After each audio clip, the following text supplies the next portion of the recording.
Una realidad absurda. Y ahí va, jueves 19 de septiembre. Tenemos mucho para compartir con ustedes hoy, tratando de resumir y un poco de entender o hacer ese esfuerzo de todo lo que está pasando en la Argentina. Escala el conflicto aeronáutico. ¿Cuál es el objetivo del gobierno detrás de su avanzada antisindical en Aerolíneas Argentinas? Vamos a dedicarnos un rato a eso. Me parece que hay algo ahí que excede incluso a Aerolíneas y que habla de la relación del gobierno con los reclamos en general y con el sindicalismo en particular. Y bueno, y por supuesto la relación del gobierno con el Estado, ¿no? Y todo lo que representa. Represión a los jubilados otra vez, parece ser una nueva costumbre, ¿no? Del gobierno de Milei y Patricia Bullrich. Vamos a escuchar ahí también algunos testimonios y cuál es la postura del gobierno. La postura del gobierno sobre el asado, el asadito en Olivos. Sí. Adorni dice, ¿dónde está la falta de empatía en comer un asado? Dice Adorni que acaba de conseguir otro ascenso, a rango de ministro, 5 palitos por mes. Bien el vocero, ¿eh? Sí, bueno. Haciendo una buena carrera. Así es fácil preguntar dónde está la empatía, Claro, ¿no? exactamente. La economía de Milei en caída, está cayendo el PBI no solo de forma interanual, sino mensual, sigue cayendo fuerte en los primeros 6 meses del año.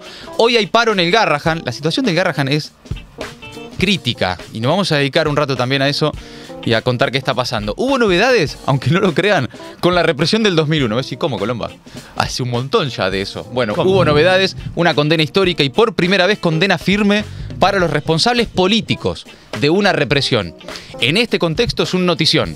Es una noticia muy importante en el contexto en el que se da las responsabilidades políticas de la represión del 2001.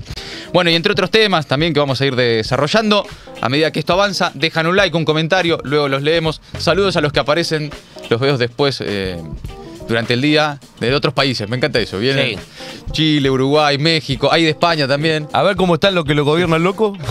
A ver, yo creo que es morbo. Vienen a ver. ¿Están vivos?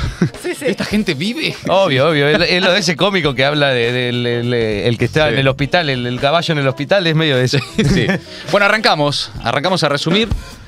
Escala el conflicto aéreo, el conflicto entre el gobierno y los gremios aeronáuticos. Hay algo ahí que está pasando que más allá de la tensión diaria, de los paros salvajes o de los intentos de, no solo del oficialismo, sino del PRO de privatizar Aerolíneas Argentinas, que excede incluso el caso en sí de Aerolíneas, y nos vamos a dedicar unos minutos a ver qué está sucediendo. El gobierno denunció a Pablo Viró, el líder del sindicato de pilotos, por amenazas. Patricia Bullrich hizo propaganda de eso también. Mientras avanza la desregulación de los servicios de rampa aérea, los gremios denuncian una posible privatización de Aerolíneas Argentinas y este jueves hacen asambleas. Hay paro de ATE también, podrían resolver nuevas medidas de fuerza. Veremos qué pasa en las próximas horas. Ya desde las 6 de la mañana comenzó la medida de fuerza de los trabajadores de la ANAC, la Agencia Nacional de Aviación Civil, afiliados al sindicato ATE, uno de los sindicatos estatales, en 23 aeropuertos de todo el país. Es el primer paso desde que entró en vigencia el carácter esencial de los servicios aéreos de pasajeros. Bueno, el conflicto aeronáutico, ustedes lo habrán visto, lleva varias semanas. No da señales de que haya ahí una tregua. Hace unos días el secretario general de la Asociación de Pilotos de Líneas Aéreas, Pablo Viró, advirtió que esto se va a poner peor y ahora por eso la ministra de Seguridad, Patricia Bullrich, lo denunció por presunta comisión de delitos de acción pública. Y Patricia Bullrich no solo lo denunció, sino que promociona eso. Hay como un marketing también antisindical en el gobierno. De esta forma la ministra en sus redes lo anunciaba. ¿Cómo te jorobaron la vida los que pararon los vuelos en la Argentina? Los denunciamos. Miles de familias pierden viajes, pierden trabajos, pierden operaciones. Todo porque hay un sindicalismo duro que no entiende que es un servicio esencial que no se puede parar. Por eso, el Ministerio de Seguridad, en nombre de nuestro gobierno, ha decidido hacerle una denuncia penal al señor Pablo Viró por sus declaraciones de incitación a la violencia permanente. Su objetivo es el caos permanente. Por eso lo hemos denunciado, para el bienestar y la tranquilidad de millones de argentinos. Ese es un spot oficial del Ministerio de Seguridad. Esa música que ustedes escuchaban de fondo, esa épica antisindical, es una pieza oficial. Yo lo muestro para que vean cuál es el relato, el discurso del gobierno y una Patricia Bullrich, que es el marketing del orden, ¿no? Por cierto, hubo un comunicado de la CGT, de la Comunicadora General del Trabajo. Las diferencias entre empleadores y trabajadores deben transcurrir en el terreno del diálogo social y no en la búsqueda de responsabilidades penales en una u otra declaración u acción cuyo único fin es defender los derechos laborales de los trabajadores aeronáuticos, dice la CGT, con una especie de convocatoria al diálogo permanente. La CGT llamó al gobierno a la reflexión respecto a lo inconducente de intentar resolver en la justicia lo que debe discutirse en una mesa paritaria. Después, la postura de, por ejemplo, desde ATE-ANAC, los que ya están haciendo paro por estas horas, Marcelo Belleggi, secretario general de ATE-ANAC, tras la denuncia del gobierno a Pablo Viró, dijo esto esta mañana en Radio Con Vos. Vos como sindicalista de ATE en la ANAC, ¿te ves venir una escalada que también puede terminar en denuncias a, por ejemplo, personas como vos? Mira, yo creo que la irresponsabilidad de muchos dirigentes políticos y funcionarios de gobierno puede llevarnos a cualquier lado. Yo no quiero adjetivizar particularmente sobre la figura de Patricia Bullrich. Ahora, si es alguien que permanentemente incita a la violencia, no es estrictamente los sindicalistas, me parece que está más relacionado con los funcionarios de gobierno. Desde las conferencias habituales que se generan todas las mañanas, hasta lo que la ministra de Seguridad dice en muchas ocasiones, o las posturas mismas que tiene el presidente de la Nación. Entonces, me parece que la violencia está generada de otro lugar. Y me parece que una dirigente política que fue parte de la baja del 13% de los jubilados, a los empleados públicos, a los docentes en el gobierno de la Alianza, debería de alguna manera también hacer una reflexión también respecto a cómo ha sido su trayecto en la política, ¿no? Ahí está la postura del secretario general de ATE sobre la denuncia de Patricia Bullrich a Pablo Viró. Los gremios aeronáuticos en las últimas horas denunciaron que el gobierno pretende el cierre autoinfligido de Aerolíneas Argentinas y criticaron duramente al presidente de la compañía, Fabián Lombardo. El comunicado firmado por APLA, por APA también, la Asociación del Personal Aeronáutico, por UPSA, que es la Unión del Personal Superior y Profesional de Empresas Aerocomerciales, por la Asociación Argentina de Aeronavegantes, todos juntos, advirtieron que se está ante un lockout patronal que buscaría detener la operación de la compañía para luego culpar a los sindicatos y sus trabajadores. Básicamente que advierten que la discusión no es salarial sino política. Y se manifestaron dispuestos a dar la pelea por la continuidad de nuestro trabajo hasta las últimas consecuencias. Señalaron que no van a negociar su dignidad ni a ceder ante un proyecto destructivo y precarizador cuya única meta es disciplinar, someter y reducir para poder vendernos a sus socios extranjeros. Es lo que indican los trabajadores del sector aerocomercial.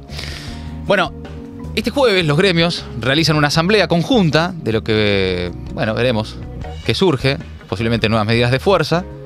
Mientras que el próximo viernes, mañana, se va a reunir el directorio de Aerolíneas Argentinas para convocar a la asamblea de accionistas para dentro de 20 días y luego ahí decidir la expulsión de Pablo Viró del directorio. Pablo Viró está en el directorio de Aerolíneas Argentinas en representación de los trabajadores. Viró convocó a la asamblea para la sede sindical para no inferir en los vuelos, ¿no? Una asamblea no es en los aeropuertos, es en la sede sindical. Este domingo hubo una nota muy interesante de Alfonso de Villalobos en Tiempo Argentino. Recomiendo siempre leer Tiempo Argentino. Aerolíneas Argentinas, el plan del gobierno detrás de la embestida antisindical. El fracaso de la privatización por ley dio lugar a una ofensiva contra los gremios para ir a un vaciamiento. Los empleados perdieron más del 40% de su salario y el gobierno los ningunea. Y cuenta ahí que, según un informe elaborado por el Sindicato del Personal de Tierra, desde septiembre de 2023 a agosto de este año el salario de los aeronáuticos cayó un 44% en términos reales, 44% en la caída del salario de los trabajadores del sector. Esto según datos oficiales. Para que tengan un comparativo, hasta junio de este año los trabajadores en general del sector privado tenían una pérdida de casi 7%, los del sector público del 22% y los no registrados del 24%. Bueno, los trabajadores del sector aeronáutico del 44%. Para recuperar el poder adquisitivo de hace un año, los sindicatos deberían arrancar con una mejora del 80% que no parece estar en el horizonte. Pero lo que pasa es que lejos de ofrecer una solución o una actualización salarial, el gobierno dio rienda suelta a una ofensiva antisindical. Primero, decretó el carácter esencial del servicio aerocomercial y después ya fueron directamente contra Viró, como veíamos ahí la propaganda de Bullrich y el marketing del orden. La presunción de los gremios es que luego de la derrota legislativa, en la que el gobierno se vio obligado a retirar a la línea de bandera del listado de empresas a privatizar, incluido en la ley Bases, el gobierno lo que promueve ahora es un vaciamiento. No la pudieron privatizar, ahora la van a vaciar. A vaciar, a fragmentar y a entregar negocios a sectores del empresariado amigo del gobierno, ¿no? A los sponsors, a los promotores de Milei. Entre ellos a Urnequian. También Galperín. Bueno, veremos. Por un lado, lo que ya hizo el gobierno es reducir la planta desde 11.920 empleados hasta 10.400 a través de una agresiva campaña de retiros voluntarios y jubilaciones anticipadas. El plan de achique, en estas condiciones, implica un gasto oneroso para la empresa que, a pesar de haber exhibido un balance positivo en 2023, sí, Aerolíneas Argentinas en el 2023 dio superávit, ahora deberá reorientar esos fondos necesarios para el funcionamiento operativo, mantenimiento, repuestos, aeronaves, hacia las indemnizaciones. Bueno, la pregunta es, ¿a dónde va Aerolíneas? La estrategia no está clara todavía, incluso los propios sindicatos del sector, algunos ven una cosa, otros ven otra, sobre hacia dónde va y cuál es el objetivo del gobierno. En los sindicatos no hay una homogeneidad sobre la caracterización de la estrategia oficial con Aerolíneas, pero algunos ven que el gobierno busca directamente privatizar la empresa. Bueno, no pudo a través de la ley de bases, pero ahora ya hay un proyecto paralelo presentado por diputados del PRO, está muy metido en eso Hernán Lombardi y compañía, para que desde el PRO, con por supuesto acompañamiento del oficialismo, prácticamente una misma cosa, avanzar en la privatización de Aerolíneas. Pero otros ven que en realidad van por lo que sea negocios, los negocios de Aerolíneas, y para eso es necesario hacer desaparecer a los sindicatos o directamente restarles poder para que mansamente entreguen la compañía. Interesante la nota esta de Tiempo Argentino del domingo, de Alfonso de Villalobos, cita a Fabio Basteiro, coautor del libro ¿Por qué fracasó la revolución de los aviones? Y ex titular de APA, que le dijo a Tiempo Argentino que en realidad esto no va a ser tan lineal. Y acá es interesante empezar a observar cuáles son los movimientos del gobierno con Aerolíneas Argentinas. Era lineal cuando estaba en el paquete de ley base de empresa a privatizar, Aerolíneas decía, listo, se aprobaba, la vendían. Claro. Listo. Ahora la estrategia es a varias bandas y varias al mismo tiempo, ¿no? Dice Fabio Basteiro que lo más grave es la desregulación sobre la actividad. Pueden buscar una segmentación de la empresa, por ejemplo, todo lo que sea handling o tráfico o check-in, digamos, los distintos servicios, no solo volar, podría pasar a Aeropuertos Argentina 2000. Ah. Eduardo Urnequian, Mirá. ex jefe de Javier Milei, Claro. uno de los principales promotores del Jabo, y Sí. no solo de Jabo, sino de varios de los funcionarios, entre ellos también ex empleados de Milei, de Urnequian en el gobierno, francos, Sí. entre otros, ¿no? Sí. Entre otros que metió también en otras fuerzas. Gran inferior la de Urnequian. Claro. Sí, totalmente. Buena cantera, ¿no? Sí, buena cantera. Buenas inferiores. Bueno, Urnequian estaría muy dispuesto a dar el servicio para todas estas empresas. Por ejemplo, el que ofrece Intercargo, ¿no? Esto que desreguló ahora por estos días el gobierno, que es el de Rampas. Bueno, que Intercargo es una empresa estatal que siempre quiso Urnequian. Sí. Quisieron privatizar Intercargo también, no pudieron a través de la ley base. Urnequian se quedó con las ganas. ¿Qué hicieron? No la pudieron privatizar, la desregulan para que ese servicio lo pueda ofrecer, por ejemplo, Urnequian. Y van vaciando, le van quitando sentido, le van quitando negocios a Aerolíneas Argentinas para entregarse esos negocios al sector privado. Es decir, negocios del Estado.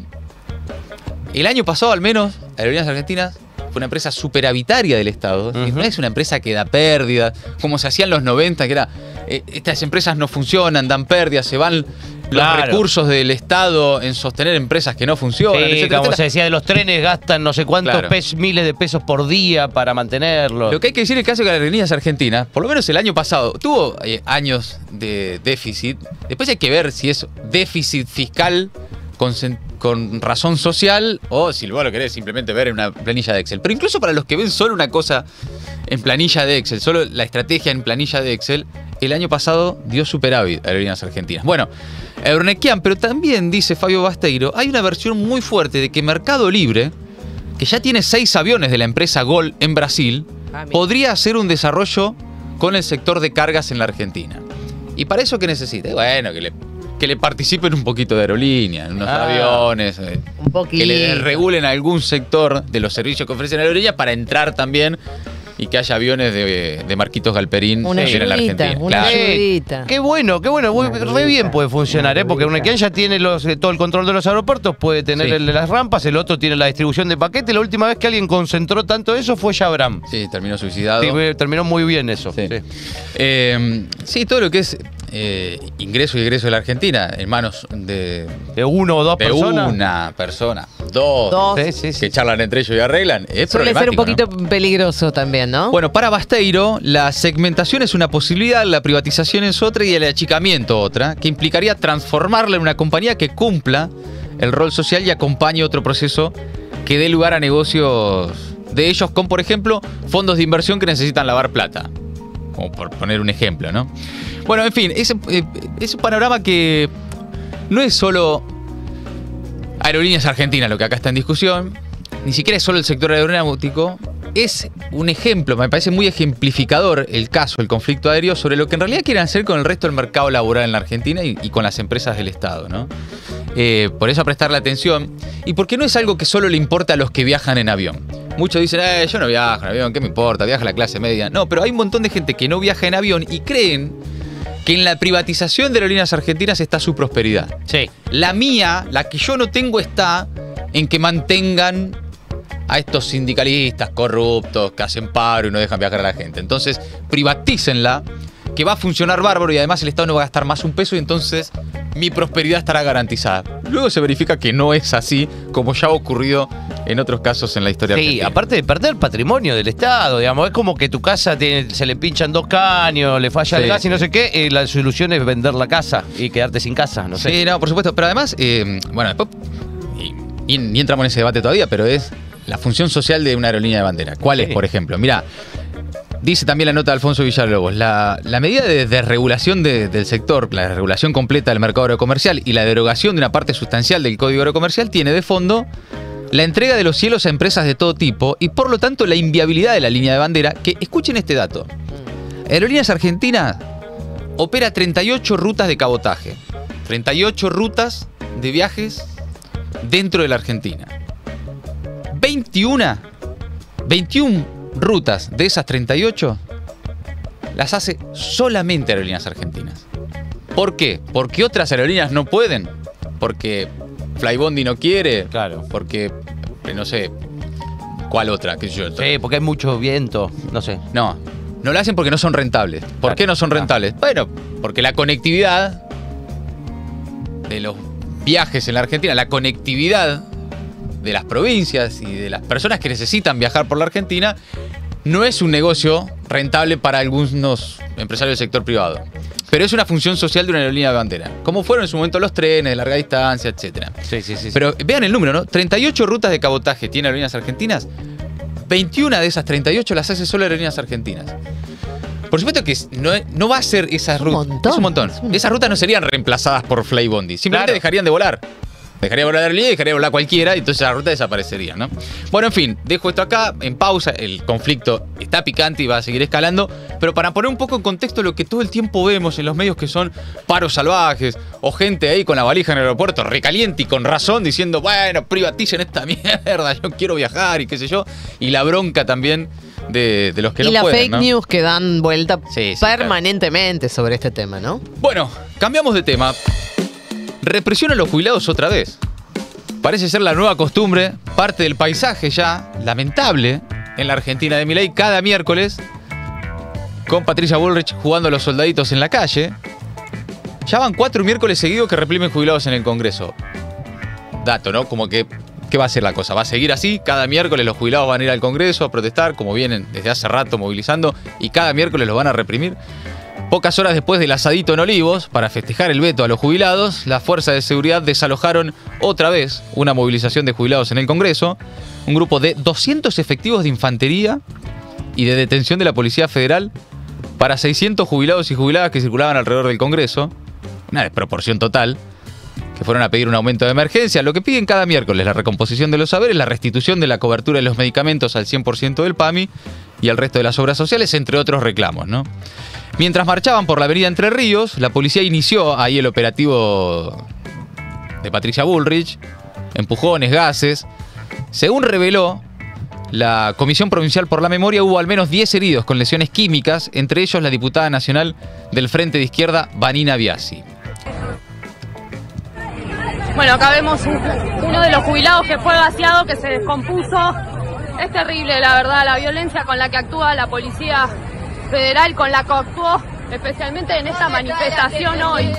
Ese es un registro de la revista Cítrica, ustedes escuchaban ahí el relato, de un jubilado en una de esas camillas de tela que tienen, bueno, ya lo hemos charlado esto, ¿no? Los muchachos ahí de naranja, que para Bullrich eran, no sé, criminales que iban y gaseaban a la nena, en realidad son brigadas que asisten, que van a los lugares donde saben que va a haber represión y asisten, ¿no? Están ahí poniendo el cuerpo. Otro registro también de revista Cítrica, a ver. Jubilado que viene, venga. Acá la posta de salud están auxiliando a un jubilado. Acá hay otro jubilado que ha sido gaseado. Es terrible la violencia contra los jubilados. Es terrible lo que sucede cada miércoles. Cada miércoles, como dice Acá ahí viene personal de salud a auxiliarlo. la colega de revista Cítrica, mientras relata la situación en que ustedes escuchaban. Ya van 4 miércoles de represión, de jubilados gaseados en el Congreso. No va a pasar nada. Bueno, el testimonio de una jubilada que cuenta que a su marido le sacaron los remedios. ¿Se escucha? Por la jubilación de miércoles que nos pagan. ¿Cuánto le pagan? Mierda. Y me sacaron los remedios. Y mi marido tiene cáncer. ¿Sabes cuánto cuesta el remedio? 8.600.000. Y PAMI no se lo da. Y ya hay 2 amparos. Hace un mes que está así. Tiene cáncer de hueso. No le da los remedios. Una vergüenza. Y nosotros venimos acá y nos tiran gas pimienta, nos reprimen, nos empujan, tiraron a los compañeros al piso, tiraron el gas, tienen los ojos, hay varios compañeros con los ojos que no pueden ni estar. Es una vergüenza, una verdadera vergüenza. A la señora, el marido tiene cáncer, lo operaron y no le dieron, mami no le dieron remedio, lo están matando. Bueno, esto al día siguiente del asadito de Milei en Olivos con los 87 héroes que blindaron el veto de Milei a un ajuste de 13.000 pesos por mes para los jubilados. Sí, Ni siquiera por mes, perdón, por única vez. 13.000 pesos era por única vez para compensar enero. Claro. Eso es lo que le vetaron, para lo que se comieron un asadito, para celebrarlo. Y ahí estaban al día siguiente en el Congreso, otra vez los jubilados reprimidos, ¿no? Sí. Bueno, habló ayer Guillermo Francos, el jefe de gabinete. Más allá de decir todo lo que ya vienen diciendo sobre el veto, escuchen esto porque es un empresario, es un patrón, sí, hablando de, por ejemplo, las moratorias de gobiernos anteriores, de los empresarios que no pagan los aportes y que después los gobiernos le hacen moratorias. ¿Sabés de quién es la culpa si tu jefe no te paga los aportes? O sea, si vos llegas a la edad de jubilarte y no te hicieron los aportes, es culpa tuya. Por no haber denunciado a tu empleador. Escuchalo a Guillermo Francos en el Destape. Un sistema que está funcionando mal. ¿Por qué está funcionando mal el sistema? Está funcionando mal porque durante muchos años en la Argentina, esa señora que quiere discutir la economía con el presidente ha hecho moratorias para jubilar gente que no había hecho aportes. ¿Sí? Ahora, ¿eso de quién es culpa? ¿Es culpa del empresario? Del trabajador seguro que no. Pero bueno. Es culpa de... A ver, si un trabajador, como usted dice, no aportó, ¿sí? No hizo sus aportes, ese trabajador, claramente, porque no fue y denunció al empleador que no le hizo aportes. ¿Por qué lo echan, Franco? ¿Por qué lo echan? Si hace la denuncia a su empleador, lo echan. Eso es algo elemental para cualquiera de nosotros que haya trabajado en relación de dependencia. Lo único que no tenemos que hacer mientras estamos en relación de dependencia es ponernos como rivales de nuestro empleador porque nos echan. ¿Sabe la cantidad de aportes que yo tengo en 30 y pico de años de trabajo? Tengo muchos menos de los años trabajados, lamentablemente. Y no es, le juro que no es una decisión propia, Bueno, no sé, yo he trabajado muchísimos años en mi vida y debo tener aporte por 40 y pico de años, 50, no sé, cobro, si yo tuviera que no la cobro la jubilación, pero si tuviera que cobrar una jubilación, no cobro una jubilación por lo que he aportado. Sí, se escucharon al jefe de gabinete, ¿no? A Guillermo Franco decir que si vos no tenés aportes jubilatorios, es decir, si estás en negro, si te negrea tu jefe, es culpa tuya, por no denunciarlo. Claro. Hay una... primero, una... decía recién yo, una mentalidad de empresario, ¿no? De patrón, ¿no? De una cosa medio corporativa. Pero después una distancia de la realidad Sí. Notable. Eso que Guillermo Franco describe, no sé en qué universo puede creer que es, qué sé yo, posible. Sí, que un empleador recibe una carta de documento de un empleado intimándole a que haga aportes y diga, no, es verdad, te voy a empezar a aportar sin conflicto. Yo no sé si es un desconocimiento o si es directamente cinismo puro o las dos cosas al mismo tiempo, pero verdaderamente creer que si alguien llegó a su edad jubilatoria sin los aportes necesarios, incluso habiendo trabajado toda su vida, es por no haber denunciado al empleador, es realmente...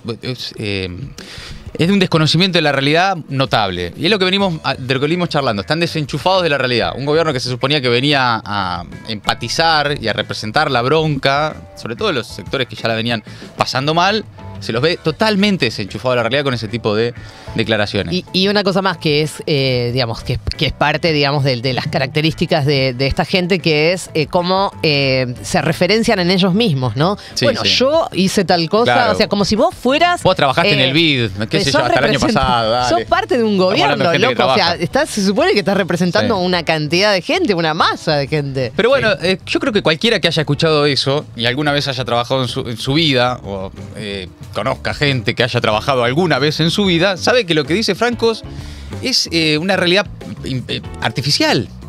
Y ahí cualquiera de nosotros puede tener experiencias. Yo recuerdo, por ejemplo, y ahí Mariano también lo debe recordar, por eso Mariano Martínez era el periodista, el caso de Sergio Spolsky, Claro, en el por Grupo supuesto. 23, un grupo de medios. Sergio Spolsky, había más de 200 trabajadores. No es el único caso, pero yo lo recuerdo personalmente y de muchos compañeros. Te retenía El aporte. Te hacía el descuento. te hacía el descuento de tu salario del aporte para la jubilación, pero ese aporte luego no iba al Estado. Se Claro. lo quedaba el tipo. Claro, después, el día que todo estalló por los aires y se fugó y dejó a toda la gente esa en la calle, luego de haber sido candidato del Frente para la Victoria a intendente en Tigre, Mirá. y ser el empresario que eligió el kirchnerismo para armar una especie de batalla cultural contra Clarín, Sí. se fue de un día para el otro y un montón de gente no solo quedó en la calle, sino que se había quedado sin los aportes.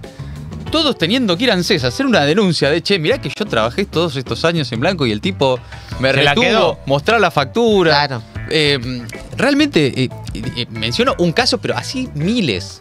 Después hay moratorias, a todos los tipos que después no hacen los aportes Sí, para sí, sí, por atrás. Hay supuesto. moratoria de la moratoria, Sí, nunca igual pagan. ahí Y así es como se desfinancia. Y es cierto, el sistema previsional, para el que luego, claro, no alcanza a pagar jubilaciones, ¿no? Sí. Igual la moratoria de la que habla Franco la terminan pagando los trabajadores. Porque Siempre. recordemos que los supuesto. trabajadores que entraron en la sí. moratoria lo pagaban ellos los aportes. Bueno, pero hablando de un gobierno desenchufado de la realidad, escuchen a Manuel Adorni, el vocero ahora ascendido a rango de ministro, cuando se pregunta, en un diálogo ahí, ante las preguntas de Fabián Waldman en la conferencia, ¿dónde está la falta de empatía en comer un asado? A ver.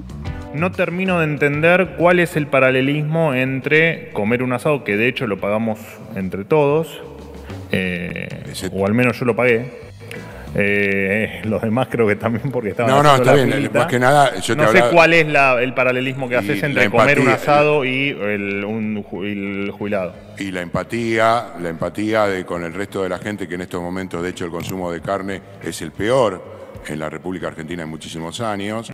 A pesar de que baja el precio, la gente no tiene dinero para comprar carne. ¿Y qué tiene? Pero ¿cuál es que no entiendo la falta de empatía? ¿Dónde está la falta de empatía?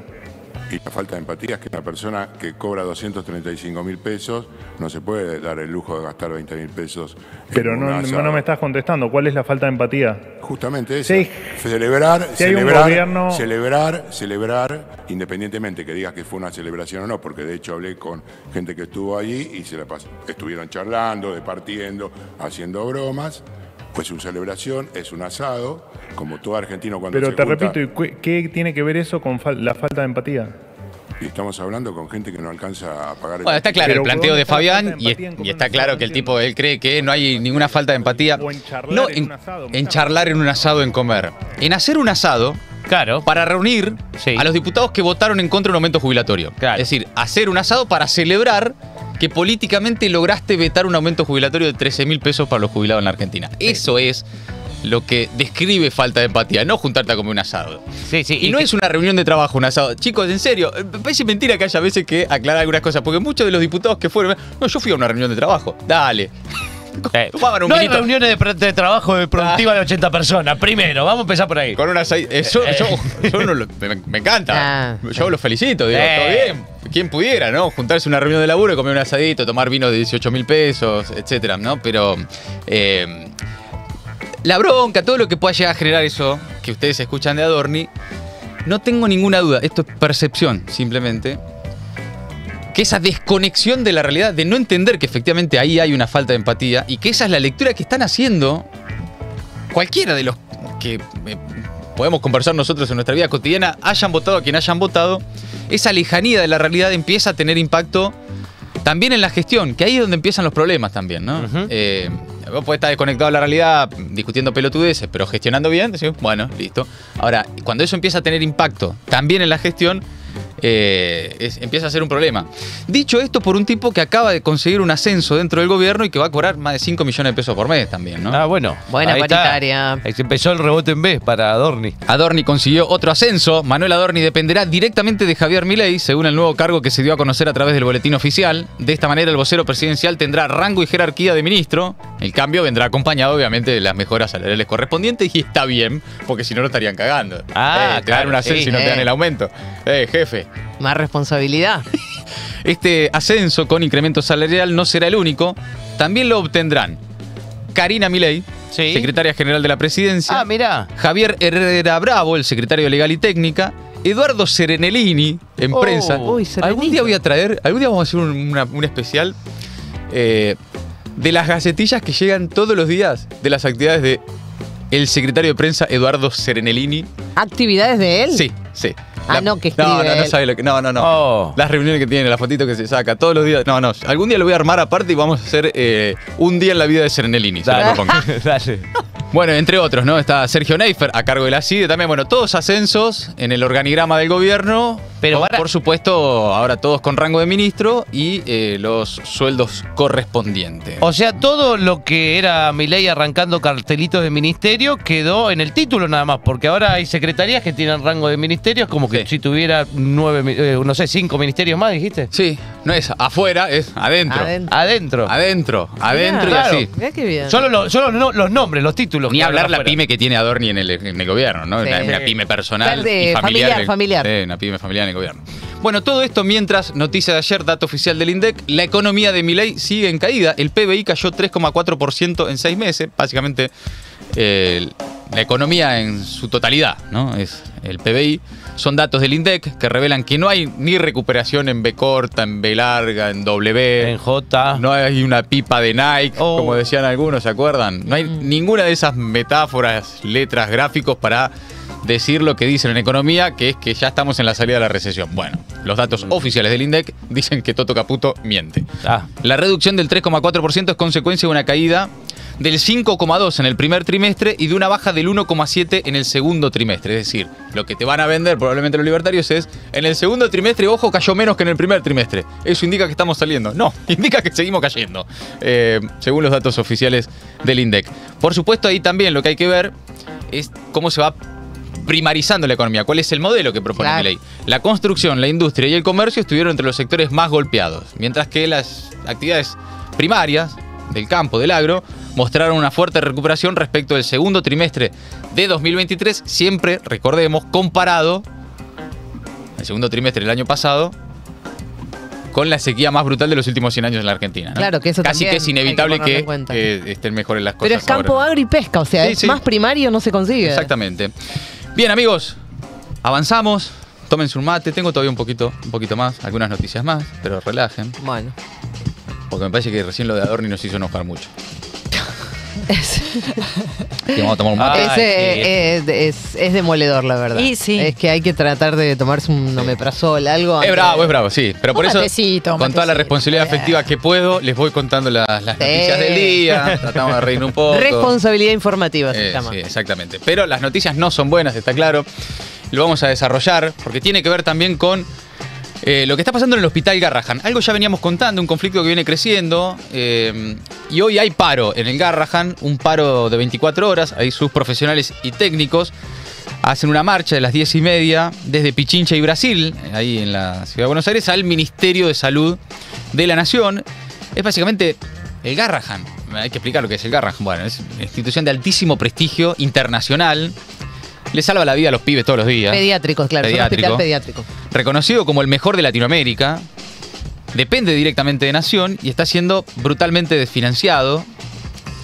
Se realizan 10.000 cirugías de complejidad al año, se entienden unas 600.000 consultas, lleno de pibes y pibas en la Argentina a quienes el Garrahan le ha salvado su vida y les seguirá salvando su vida. Pero escuchen cómo es la situación en el Garrahan. Lo explica Norma Lezana, secretaria general de la Asociación de Profesionales y Técnicos del Hospital Garrahan, fue esta mañana en el Destape. Algo crítico, que es que están renunciando muchos profesionales jóvenes del equipo de salud. La caída del salario fue brutal, es insostenible y bueno, esto hace que hace ya varias jornadas de lucha que estamos tratando de tener una mesa de diálogo con el gobierno nacional que destrabe el conflicto, ¿no? Hoy nosotros a las 10:30 nos movilizamos hacia el Ministerio de Salud justamente esperando tener allí un encuentro con el ministro que nos permita, bueno, hablar de lo que pasa justamente en el hospital, ¿no? Están teniendo los que... están atados a la paritaria nacional. Imagínate que UPCN ahora firmó un 1 y 2% para estos meses, otra vez muy por debajo de la inflación. Y bueno, entonces eso hace que prácticamente los trabajadores y las trabajadoras no pueden afrontar sus gastos más elementales, ¿no? Y Norma, esa es la situación salarial laboral de los trabajadores del Hospital Garrahan. Pero presten mucha atención a lo que cuenta ahora Norma, integrante de la Sociedad Argentina de Pediatría y de Pediatras contra el Hambre, Norma Piazza, sobre los chicos que comentan que no han cenado, ¿no? O sea, ya no hay solo una situación de salud, sino una situación social crítica. Y dice que hay chicos que están llegando, que ni siquiera están llegando a las consultas en los hospitales. Escuchen esto que cuentan. Y bueno, algunos chiquitos comentan esto, que no han cenado. Entonces la reflexión que nosotros hacemos es, bueno, si en el hospital los pasillos están más vacíos que antes y estos chiquitos están llegando en estas condiciones, quiere decir que hay otros chicos que no están llegando a la consulta, porque antes había más chicos en las consultas. Entonces, si estos que llegan en estas condiciones, algunos, no todos obviamente, es porque la familia está haciendo un gran sacrificio que a pesar de no haber cenado lo están llevando a la consulta. O sea, hay una situación de resiliencia a pesar de la situación de postergación de poder acudir a la consulta. Entonces, ¿qué pasa con aquellos que no acuden a la consulta? Pero por el otro lado... Bueno, tremendo, ¿no? Ustedes escucharon el relato de Norma Piazza. No por saber que eso sucede deja de ser intolerable, ¿no? No por conocer la realidad, no por tener datos y estadísticas y números, uno no logra, y está bien que no nos suceda, al menos a nosotros, de acostumbrarnos, de naturalizar que eso suceda, ¿no? Sí. Por más que sepamos qué pasa, no puede transformarse en algo tolerable. Que haya pibes que no coman todos los días en la Argentina y que lleguen al Hospital Garrahan sin haber cenado. Y lo que dice ahí Norma Piazza, imagínate los que no llegan. Claro, peor aún. Claro. Hay gente que ni siquiera puede o tiene para tomarse un bondi para llegar al Garrahan. Exactamente. Bueno, no, por eso la situación es crítica. Y sobre ese escenario, y por supuesto que a pesar de todo, los profesionales del Garrahan siguen salvando vidas, siguen asistiendo, están permanentemente laburando a pesar de las condiciones a las que los han llevado. Laburando y capacitándose, Sí, que claro. eso también nos contaba la otra vez Norma Lezana, que es Claro. y lo pagan de su bolsillo, digamos, porque hay gente que evidentemente tiene mucha vocación. No, es que si hoy, la verdad, hay No lugares... lo podés hacer si no tenés vocación. Y hay lugares como el Garrahan, que ustedes ven las condiciones laborales que describían también, que si no es por eso, por esa vocación, por esa voluntad Sí. de seguir salvando vidas... Ahora, qué hija estarían putés totalmente agarrarse derrumbados, de esa vocación y no pagarle por lo que les supuesto. corresponde o Por lo que supuesto. deberían. Bueno, avanzamos. Atención con esta noticia. Tiene que ver con la represión del 2001, pero el contexto la vuelve actual, ¿no? Sí.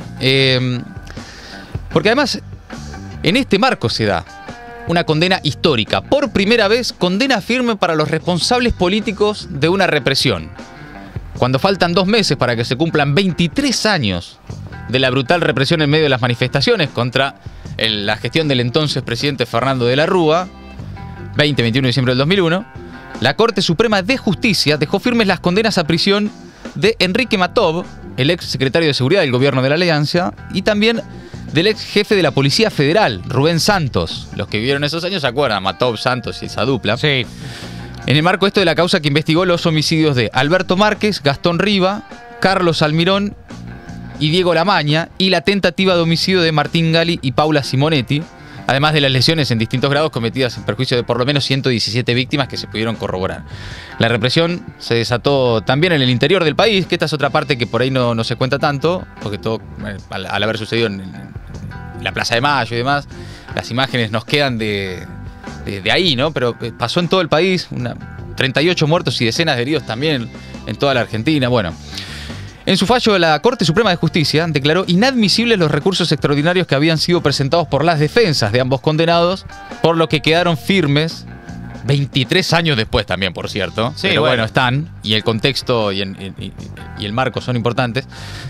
Quedaron firmes las penas impuestas tras una revisión de la sentencia en la Cámara Federal de Casación. Ahora deberán cumplir las respectivas condenas de 4 años y 3 meses de prisión y de 3 años y 6 meses respectivamente. Bueno, ¿por qué es importante este fallo? Lo explica Diego Morales del CELS en Futurock.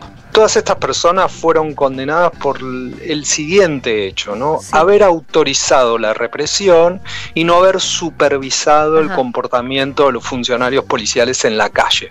Entonces, el fallo es muy importante porque confirma, certifica que los funcionarios políticos que ordenan una represión son responsables penalmente. Esta es una novedad, ¿no? Entonces, es un precedente importante con relación a los funcionarios policiales que participaron en los hechos de represión, y las investigaciones, algunas siguen abiertas, pero también es un fallo importante para determinar responsabilidad política, sobre todo si tenemos en cuenta que desde el año 2002 los funcionarios policiales tienen que estar identificados. Desde el año 2002 está prohibido usar postas de plomo en represión de las protestas, y desde el año 2011 teníamos un protocolo de uso de la fuerza en contexto de represión que fue derogado en diciembre del 2023, ¿no? Entonces, bueno, estas son las cuestiones que nos hacen recordar, ¿no?, la importancia que tienen los protocolos para controlar el uso de la fuerza o los despliegues policiales en contextos de represión.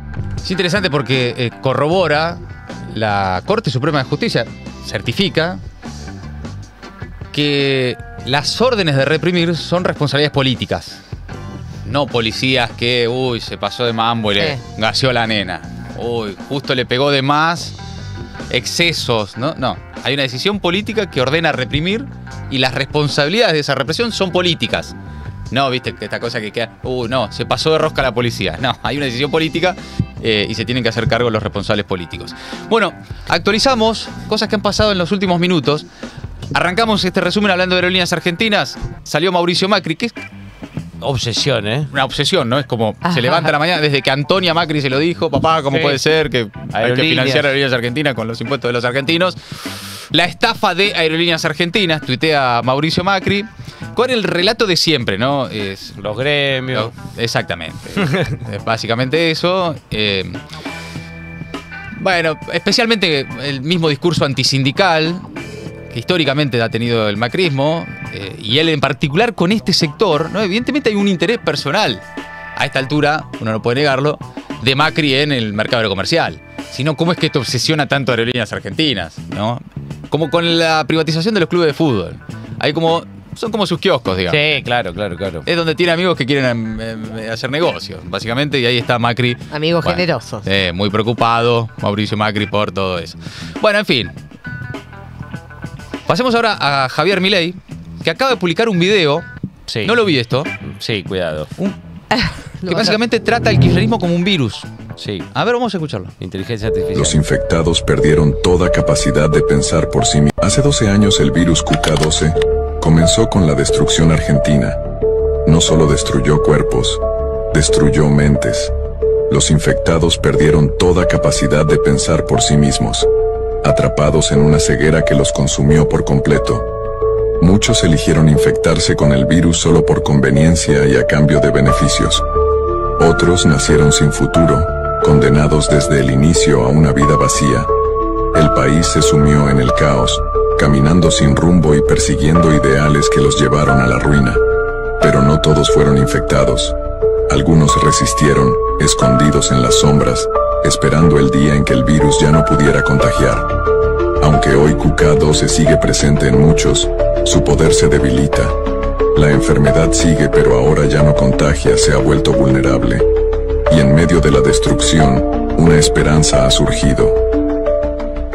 Bueno, es un video de inteligencia artificial, que ustedes escucharon ese relato, y mientras tanto van apareciendo en modo zombie, bueno, referentes históricos del kirchnerismo o ese tipo de personajes que aman odiar los antikirchneristas. Sí, ¿no? Baradel, Nati Saracho, me sorprende Florencia Peña y Fito Páez. Sí, ¿era Fito Páez o era Charry? Me pareció Fito Páez y Florencia Peña. Es un video, en realidad, esto lo hizo, no me acuerdo el nombre, porque lo vi en su cuenta el otro día y me sorprendió, de hecho, en Instagram. Uno, Fer de Luca, no me acuerdo el nombre, perdón, que suele hacer videos con inteligencia artificial o diseña cosas que, por ejemplo, agarra a los jugadores de la selección argentina y los vuelve rolingas y les va cambiando el look. Lo tienen capaz. Fer de Luca, una cosa así, si no me equivoco. Fer de Luca, ok, ¿viste? Ahí estaba.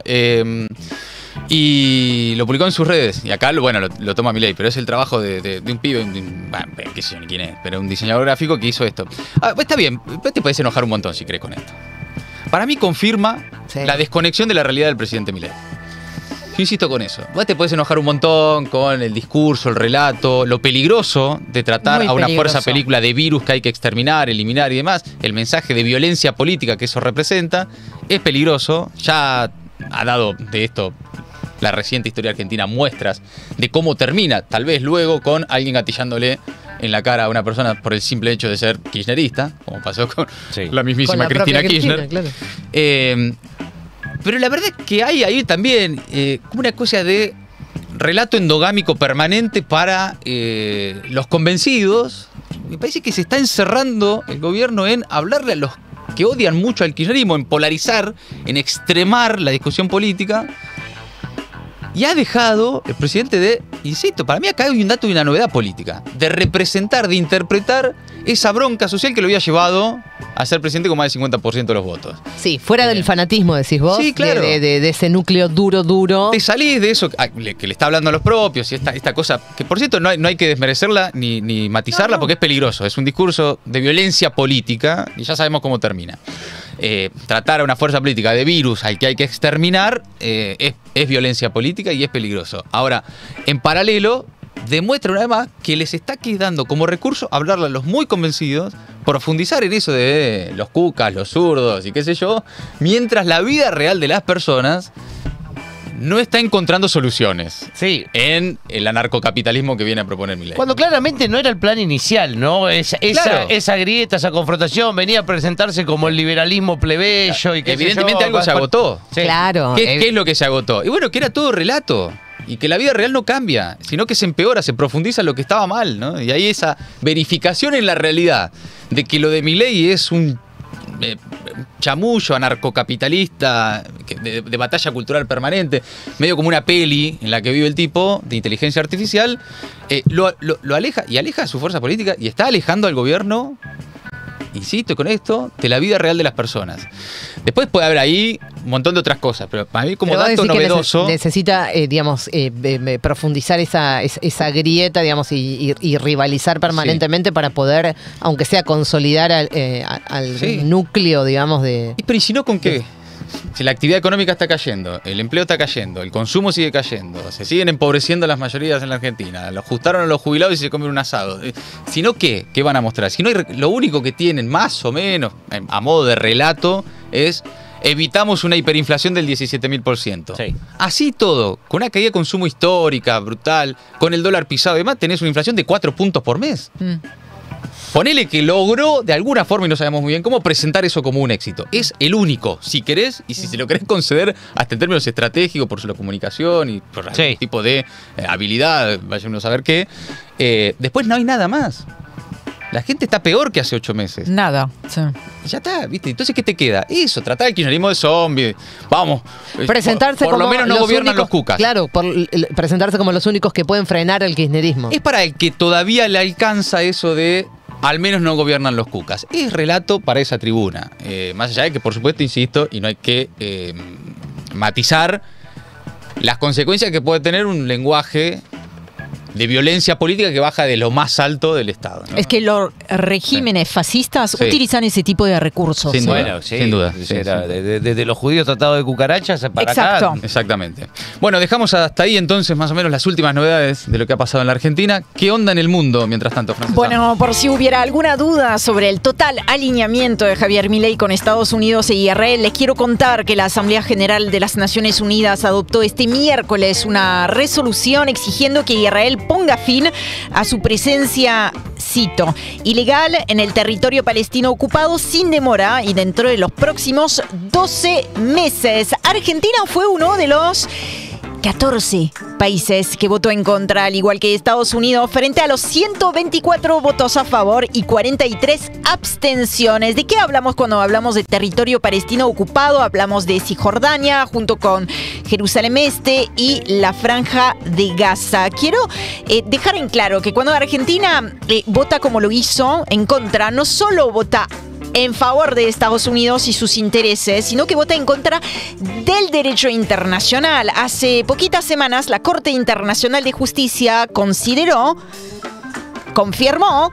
que las décadas de ocupación israelí en territorio palestino es ilegal y que la política de asentamientos viola el derecho internacional. Esta es entonces la postura que decide el gobierno de Javier Milei hacer propia. No es la primera vez que la Argentina de Milei expresa su seguidismo, casi podríamos decir su obsecuencia respecto a la política exterior estadounidense. En mayo pasado fue también uno de los poquitos 9 países en votar en contra de la incorporación en las Naciones Unidas de Palestina como Estado. Hablando de la política exterior argentina, vamos a terminar con la perspectiva de la opositora María Corina Machado, que habló en la Nación Más ayer sobre el rol, el apoyo del gobierno argentino.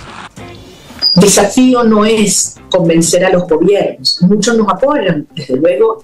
El gobierno de Argentina es uno de nuestros principales aliados. Y le agradezco muchísimo al presidente Milei, a la canciller Diana Mondino, a Patricia Bullrich, que es mi amiga personal, al vicecanciller, al Congreso, a los distintos partidos. Que Patricia sea su amiga personal, habla un poquito también de quién es ella, ¿no?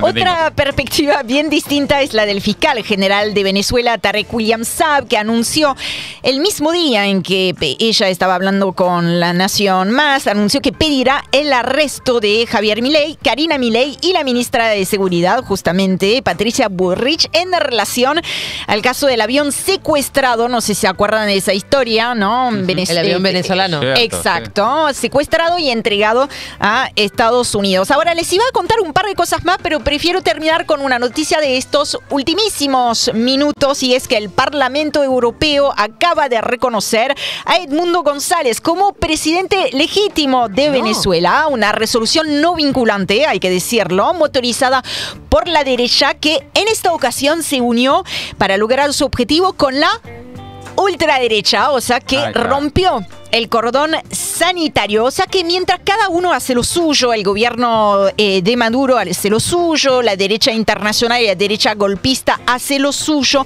hay que recordar siempre que los grandes perdedores de todo esto son los venezolanos. Amigos, amigas, hasta ahí el resumen imposible de Maldita Suerte. Maldita Suerte. Una mirada absurda de una realidad crítica. Al que le agregamos también información del tiempo.